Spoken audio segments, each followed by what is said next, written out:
Good afternoon, guys. Hope everybody's well. Today is February the 2nd, Friday, and markets are just terrific. Meta earnings were great.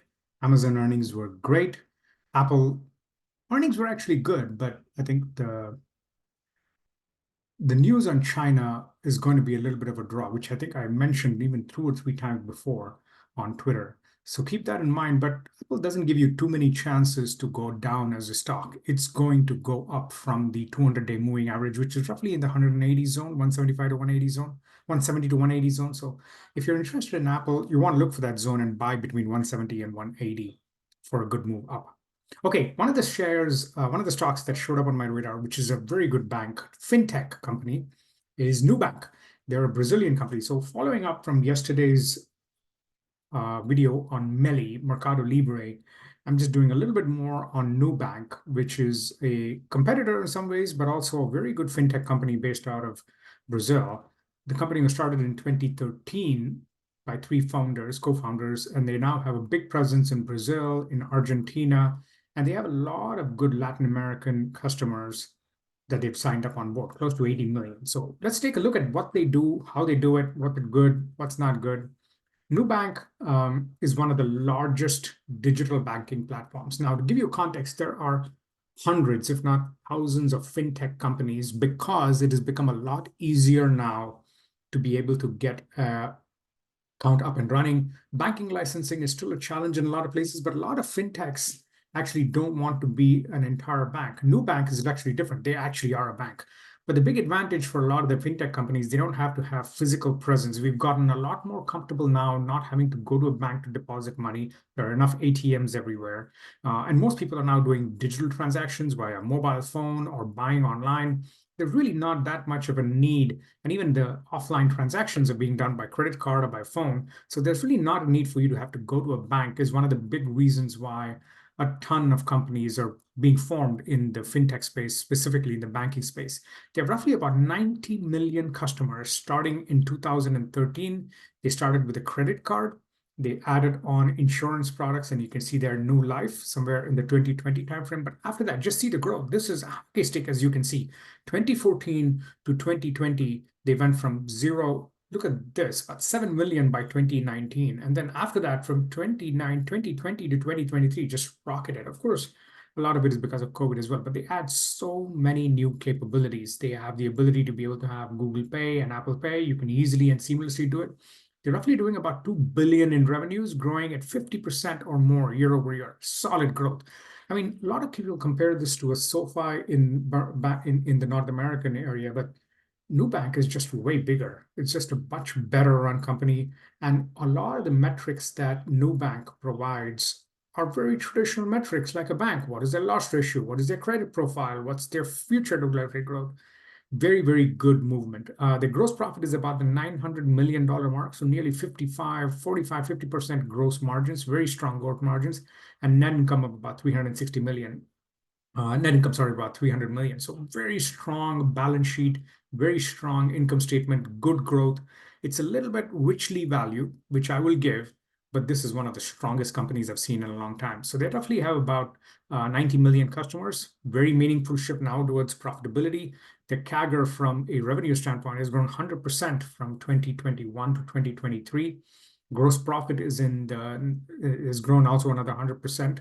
They literally had somewhere in the range of about 40% gross margins. Now they're close to about a 50% gross margins. Net income is in the $300 million range. So now that they have so many active customers and how they're growing so quickly, they also have active accounts. So the active customers, the reason why the accounts is less is because both of them are counted as active. So one is active customer on a monthly basis. This is active accounts on a usage basis. So a lot of people open a banking account, for example, or open an insurance account. They may not touch it after all. They just don't go into it. Accounts is different from customers. Typically, you want to see many customers have more than one account, which I think is what the challenge has been in the US with Wells Fargo and so on. Opening one account, checking was what the customer wanted, but they went and opened multiple accounts. NuBank is not like that. A lot of people will actually just open, they'll have a customer or maybe multiple people on the same account. They have about 40 million, nearly 40 million credit card customers, 38.9 million. Personal loan customers are $7 million range, in the 7 million range, sorry. And then new invest active is people that are investing in the market. Insurance customers are close to about that 1.2 million. Very good, solid metrics across the board. NuCoin is a digital payment contract. So how do they work? They start with, this is the flywheel, as you call it, better product and experiences, primarily from the fact that they can offer better rates, seamless experience for a lot of younger customers. The better products becomes better customers, which then becomes more engagement. They get more data about those customers. They can lower the cost and then better attractive fees. So it starts with fees and rates, better products, more customers, and the cycle keeps moving on. They've done a lot of good things, very similar to what you'll find a lot of fintech companies do. Invest in technology, make the app very seamless, make the product very easy to use, and make it very simple to be able to get customers onboarded. And obviously, like most of the digital banks, they've also got a lot of digital acquisition of customers, if you will. Their profitability in terms of momentum is just solid. Revenues, as I mentioned, in Q2 is $1.8 billion, growing at 60% compared to the previous time last year. So this was Q2. Q3 is about $2 billion, 356 million adjusted income, 300 million net income. Very solid numbers. And if you look at it quarter over quarter, just look at the growth. Quarter over quarter is 13%. On a quarter to quarter basis, growing at this high rate for a company at $2 billion market, the revenue is phenomenal. And they're operating like a technology company, 50% or more gross margins. So they've gone from a solid 70 million customers in 2022 to 90, almost 90 million active customers. The customer activity rate has been strong for both credit cards and personal loans, roughly about 15 million. Sorry, we talked about the credit cards. They're roughly holding about $15 billion their total portfolio of both credit cards and personal loans. Credit card loans are about 12 billion and about 3 billion personal loans. The portfolio, if you look at it, one of the key important metrics, a lot of key important metrics. If you look at it from a banking standpoint, are they getting more coming in deposits than they're giving out? That's the first metric. Are they making more on the interest income that they get from not paying as much interest for people saving money versus the interest that they pay out or they get from customers for loans? Number two, what's their loss ratio? What's their average loss ratio? Is it low enough to be able to manage from an ongoing basis, or is that loss ratio increasing? Are they acquiring customers in an inexpensive fashion? Are the customers using them? Those are the key metrics that you want to look for in any good business, and NuBank is no different. Brazilians overall have a lot of scope to be able to grow. So banking overall, if you look at it outside of the United States, credit usage is very, very low. India, North America, Europe is good, India, America is good, but most of the other places, the debt in terms of the amount of household debt is very low. Not a bad thing, but there's a lot of opportunity that means to be able to give people a lot of money. Just the BNPL market, the buy now, pay later. So this, in some ways, Brazilian market for just a competitor to Affirm is essentially $11 billion market just in 2028. They're about 6 billion right now. They're growing very, very quickly. Most important banks, if you look at it and how many customers they have, Chime, which is mentioned as a very big customer, a very big bank here in the US, is 12 million. SoFi has about 20 million. NuBank has 90 million. They're just completely different scale altogether. So the fintech banks across the world, whether it's Moneyline in the US, ML, that's a listed company, Aslo is another one, SoFi is another one, are all in the US. Similarly, you do have competitors in the Brazilian area, which is Digio and NuBank. You have all of them across the board. So you'll find a lot of these guys, given that they're in one location, they can expand. So I've seen ads for Revolt, even in the US, because they can open an account now seamlessly, much more easy to do and much more quicker to be able to expand globally. So you'll find that there are challenger banks across the world. Revolt is another one that is from the Europe region, from the UK, trying to move out. SoFi is trying to move out as well. Chime does a good job outside. So if you look at it from the type of companies and just a quick summary of the key important bank metrics, if you look at the product profile, most of these are excellent, but NuBank has just done a great job of being able to be across the board wherever customers need. They have a Brazilian banking license, but they're expanding beyond Brazil as well into Argentina. Now, in 2021, the customers was 53 million. Now they're about 90 million. Okay, so if you look at the ability to provide the kinds of services that you need, digital banks make up nearly 60% of all of the new companies that have been started. And NuBank is one of those companies that has gotten a lot of investment coming in. All three founders have got a ton of money that they've taken in to be able to build this brand out, but they're expanding into other solutions such as insurance, such as lending, personal loans, credit cards, payment management. I wouldn't be surprised, like Alipay, they expand into wealth management and personal finance management. So they've done a very good job increasing the loan origination for personal loans. So this is a non-mortgage backed security, or for example, this is not backed by collateral to a large extent. In this is in Brazilian currency. So the gross profit profitability is consistent. They're growing that very, very well, 40% year over year. Better leverage as the business starts to scale. They're running a more efficient bank overall. The key metric to look over here is what are their costs associated with how efficient are they getting. The costs have been dropping from about 90% overall. If you look at the efficiency ratio, 35% of the cost. That's phenomenal. It's a great move overall.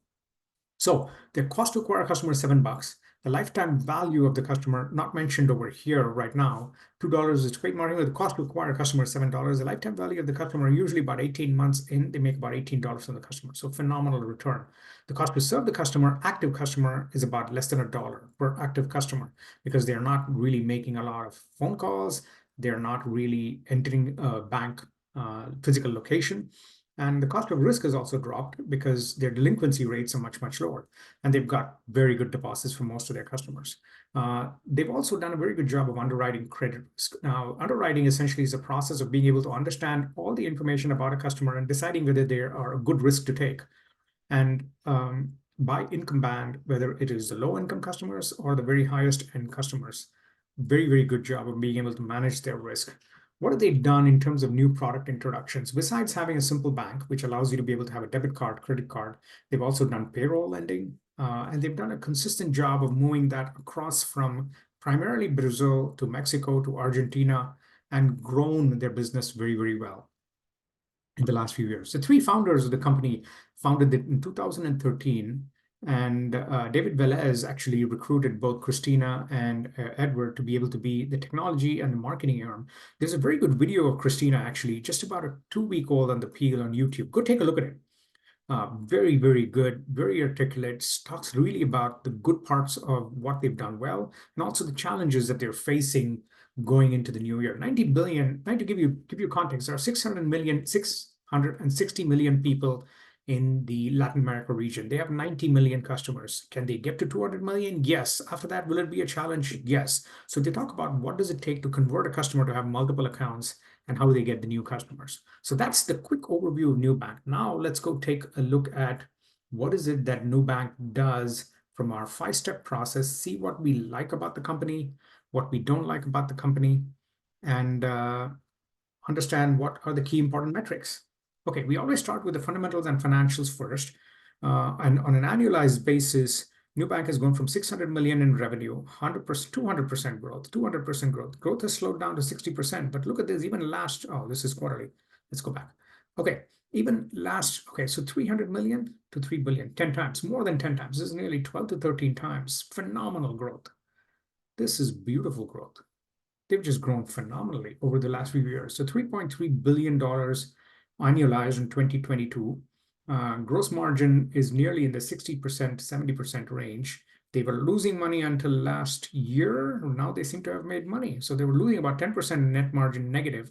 And now if you look at it from a quarterly basis, look at this, 200% growth, slowing down now to about 80, 60% growth. 60% growth was what they mentioned. Now they have turned a profit. So last 3 quarters, consistent profit going from, and profit margins are also just, oh my goodness, this is growing at 300% margin growth. This is very richly valued. Keep that in mind. For a company doing roughly about 5 billion in trailing 12 months revenue and a profit trailing 12 months of $300 million. Well, if you take out this quarter, then they'll actually be in the $1 billion range. There are 40 billion. So they're doing roughly, I know they would probably say that they don't have a very good PE because they do not annualize PE, but this is roughly about a 40 PE and roughly on the range of about 7 to 8 times price to sales, which good growth. So keep that in mind. Total assets, 35 billion, of which the current, well, they don't mention the current assets, liabilities and 20 billion. They've got about $1 billion in debt. Not mentioned over here, so we'll get back to it when we actually see. I know their balance sheet is pretty pristine. They've done a good job of that. They have decent cash flow as well. Let's look at their key statistics.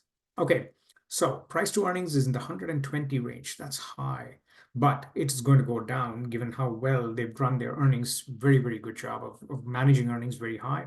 Price to sales of about 7. That's not bad for 60% growth on price to sales and 3,000%. Remember, there's 3,000% growth in earnings, so that's very high. 70%, almost 70% net gross margins, 16% net margins, very strong. I would suspect that get to in the long-term range, they'll get to the 65% range and in the 20% bottom line range. That's a very, very good number to have. Okay, so after a phenomenal, in 2021, they went public. After a big run up, a big drawdown on the monthly chart, consolidated, stage 1 consolidation. This is a stage 2 uptrend in the long term. That's what it looks like. This is a stage 2 uptrend, and this stage 2 uptrend began in 2023 of January, so about a year ago. Consistent performer since then. Okay, that's the monthly chart. And the weekly chart, there's not much to worry about again. There is a little bit of a headwind coming up in the $10 range, $10.13 range. But this is, remember, it's an expensive stock from a PE and PS standpoint, but it's still a $10 stock. You think about it like a $10 stock, although it's an expensive stock. All right, so it's done a very good stage 1 consolidation over here. So it builds on an ongoing basis. So this, I would say this candle is telling me that the bulls are trying to push back up again. This means that they tried to bring it down, but bull back again. On the weekly chart, I think there might be a little bit of a headwind. There's a little bit of headwind even here. As you can see, it's a multi-year in 2022. So almost a 2-year back is when they hit this. So this could head down, but right now it looks like the bulls want to move it a little bit higher. Let's go to the daily chart to get a little bit of a better sense. Still within the trend, did a good move up, consolidated. So if you look at it, even remember, these markets are very fractal, which means what happens in the short term happens in the long term and other way around. So when we zoomed out long term, this is a stage 1. This is a consolidation period, stage 1, stage 2 incline. This is a consolidation stage 3, markdown phase, markup phase, decline, markdown. This is consolidation. Then in some senses, you can look at this whole phase as consolidation. This is a consolidation phase all the way. Let me just draw it out for you. Did a very good consolidation over here. And then now trying to make a move back up. This is a very good candle on the daily. On the daily, 4% move up. This is a very good candle. Watch for this. This is definitely going to the $10 range, which is earnings are coming up in less than a month. Earnings are in the 22nd of February. So in 3 weeks, earnings are coming up. They should get to the $10 range by the earnings. Probably take a little bit of a break and do similar to what it did before last earnings. So look at the earnings profile. Drops before earnings and moved a little bit lower. What did it do? Drops after earnings. So after earnings, this seems to want to drop a little bit. Keep that in mind. So not this case, but in this case, immediately after earnings drops a little bit and then consolidates up. Immediately after earnings drops a little bit. So I wouldn't be surprised if it goes closer to the 950, 970 range before earnings 22nd and then drops a little bit and then makes the move up again. That's NuBank, very good technology company, fintech bank, much better than some of the other fintech companies I've seen. Let me know what you think in your comments. Appreciate you guys. Have a good weekend.